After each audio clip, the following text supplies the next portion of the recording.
আসসালামু আলাইকুম ওয়া রাহমাতুল্লাহি ওয়া বারাকাতুহু। আজকে একটি নেক কাজে আপনারা ডাকে সাড়া দিয়েছেন, এই জন্য আপনাদের সবাইকে ধন্যবাদ।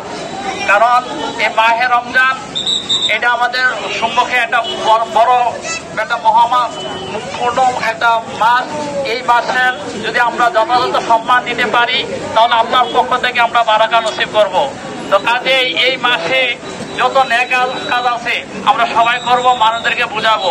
কিন্তু কিছু সংখ্যক মানুষ না বুঝে আপনার দিনের বেলায় রেস্তোরাঁ দোকানপাট বন্ধ রাখে।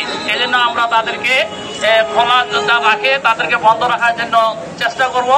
আর যদি ইচ্ছা করে বন্ধ না করে আমরা সকলে মিলে এটা প্রতিহত করবো। এটা কি ইচ্ছা আমরা রাজি আছেন? ইনশাআল্লাহ আমরা সকলে মিলে প্রতিহত করব। এবং যারা ব্যবসায়িক বাইরে আছেন আপনারাও আল্লাহ সন্তুষ্টি অর্জনের উদ্দেশ্যে এবং এই ব্যবসায় লাভজনকের চিন্তা ভাবনা করে আল্লাহর একটা বড় একটা হুকুম যদি মানি, রমজান মাসে যদি আমরা দিনের বেলায় হোটেল রেস্তোরাঁ বন্ধ রাখি তাহলে আল্লাহর হুকুম পালন করা হবে, আপনার ব্যবসার মধ্যে বরকত দান করবেন। এই জন্য আমরা আপনাদের সকলের প্রতি আহ্বান রাখলাম, আপনারা যারা ব্যবসায়িক যারা আছেন তারা বন্ধ রাখবেন। আর যারা দিনের বেলা খাওয়ার জন্য চিন্তা ভাবনা করছেন এই মাস এক মাস দিনের বেলা খাওয়া বন্ধ করে রোজা রাখবেন। সকলকে আহ্বান জানিয়ে আমি আমার এই সংক্ষিপ্ত বক্তব্য এখানে শেষ করছি। আসসালামু আলাইকুম ওয়া রাহমাতুল্লাহি ওয়া বারাকাতুহু।